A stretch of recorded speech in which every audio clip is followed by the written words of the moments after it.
Save like the Japanese. Today's topic is going to be about budgeting and how you can budget your way into becoming wealthier. And I wanted to specifically go over this topic because of the fact that Japanese people don't make as much of an income as those in the US do. However, their savings rate is much higher. How do they do so? Well, I'm going to go over that in this video and go over exactly how you can increase your savings and your net worth as well. So, before I go into it, I also want to stress why it was so important for me to share this with you. I myself am a Japanese American, and the reason that I wanted to go through this exercise alongside with you and share this information with you is because budgeting is one of the most important parts of financial literacy. And whether you're doing it personally or whether it's for a business goal, this is the path that's going to help you be more financially literate as an individual or help your business grow and scale more sustainably.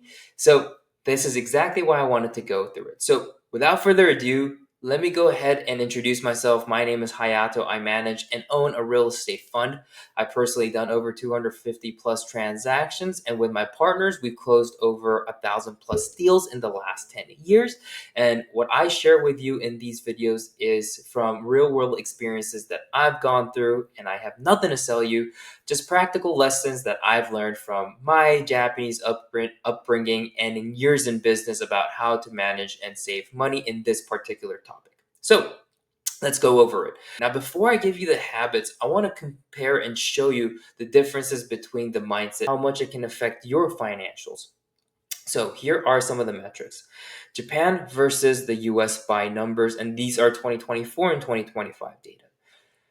The Japanese save 10.6% on average of their income on a yearly basis, whereas in the US, people only save about 3.7%. That's a 3x discrepancy between the two. However, the average household spending that Japan has, again, is way, way less than the US because the income is significantly lower than the US. Now, the average monthly budget that the Japanese people have is 2583 versus the US is 6,000 plus. And so again, big discrepancies in between the two. How is it that the Japanese people are able to save more? So in Japan, the top three expense categories are food, housing, and savings, which is really interesting, right? In the US, it's housing, transport, and food. And so although the two aligns, the housing and food, the third expense category for Japanese people that is their biggest expense, quote unquote, are savings. And it's that mindset where the savings is actually an expense for Japanese people because they don't touch it. They send it immediately when they make their money into a savings account and they don't see it. They see it as a sunk cost, an expense essentially, which again, it really isn't an expense, but they are considering it to be an expense. And with healthcare spend too, and that is a little bit higher in the US, so that is something to factor in. However, it's not 3x more than it is in Japan. So, why is it that in the US, the savings aren't as high in Japan?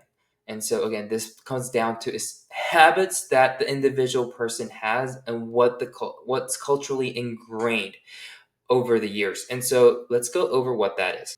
All right, so these are 5 Japanese budgeting habits that Americans can use that can be very effective into being able to save more and being able to have that income for anything that you need. Emergencies, maybe saving up for a down payment on a property, or maybe saving up for an investment property, or maybe wanting to invest in stocks eventually with enough emergency funds saved. Whatever it might be, having more savings allow you to go into more opportunities and take bigger risks.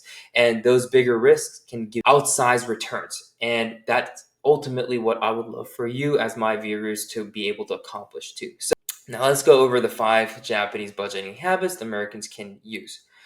Number 1 is called Kakebo. And Kakebo is just a budgeting journal that you can utilize.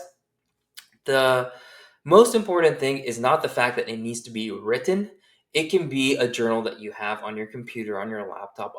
Japan is very futuristic, but a lot of things that the Japanese culture has ingrained is still very traditional. When you write signatures, it's actually not a written signature. A lot of times it is a stamp, a hanko, in Japan, as you call it, that signifies a signature. And a lot of things are done through paper still. And that's why a budgeting journal is very popular in Japan. And also for the fact that in Japan, handwriting and writing with your hand is something that's ingrained since a young age. Everyone in school, still this day, still in 2025, still writes everything by hand, whether it be essays, whether it be tests at school. It's not done on computers. It's still done all handwritten. And so that is ingrained in us. And that's why the budgeting journal, again, is handwritten as well. There is an art in having something that is handwritten. And there are studies that show that if you do write things physically, that you recall and remember them a little bit more than you would by just typing it. However, do what works for you. The most important thing is having that budgeting journal.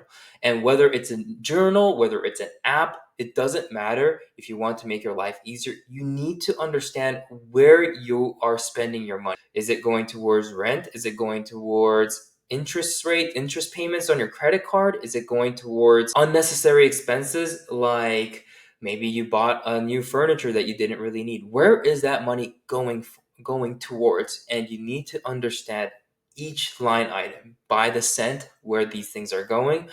Otherwise, you're not going to know what to fix and where to decrease your spend so that you can increase your savings. So that's number one.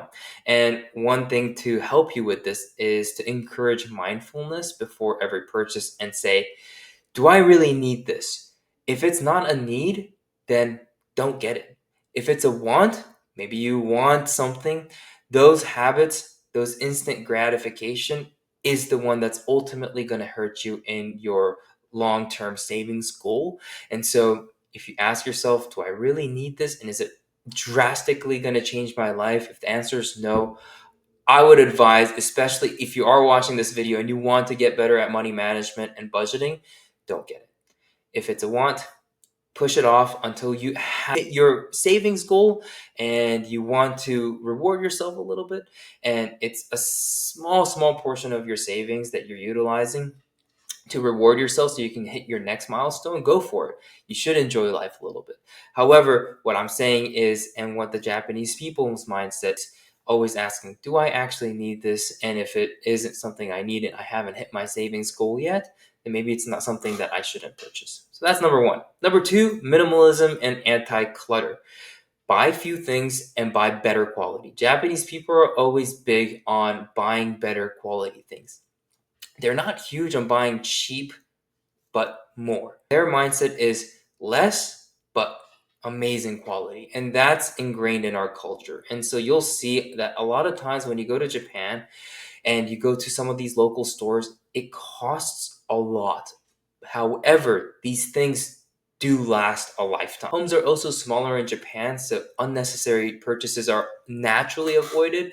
And also the fact that when you throw away things, it costs a lot of money in Japan. So waste is always avoided. So that's why people typically like to keep homes very minimalistic and not have clutter in their house. Number three, meal prep and bento culture. Cooking at home is just normal. That's something that the Japanese people do on a daily basis. And it not only helps you save money, but it's also healthier for you. You know exactly what you're eating and you know exactly what you're putting in your body. And that is something that I would highly recommend. And if you're a business owner who has absolutely no time to cook for themselves and a $15 meal is not going to completely destroy you, and it's well within the budget that you have and you can still make savings out of it, great, go for it.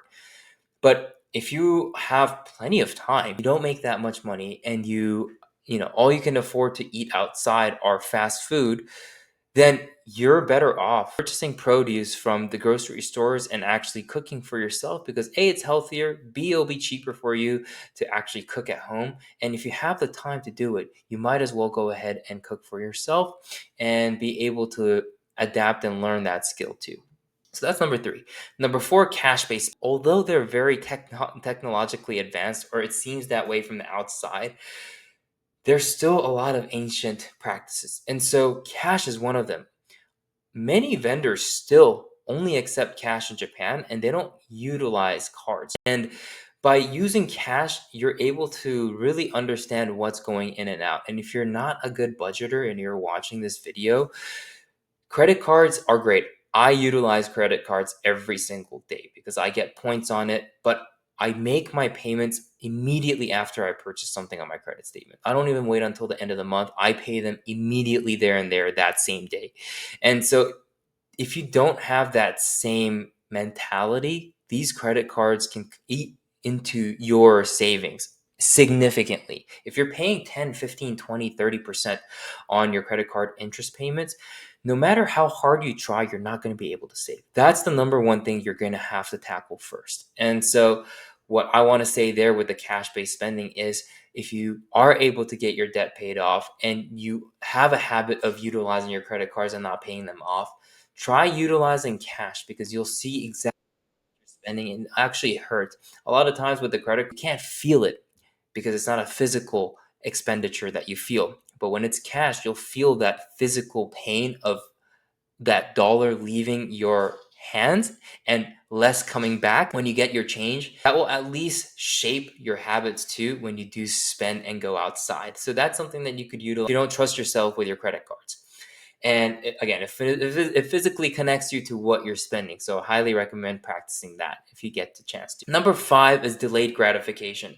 Delayed gratification is something that Japanese people practice since they are young. We believe that the longer you wait for something, the better you're going to feel about it. And so with delayed gratification, in the US, there's a habit of I want something instantaneously and I want it now.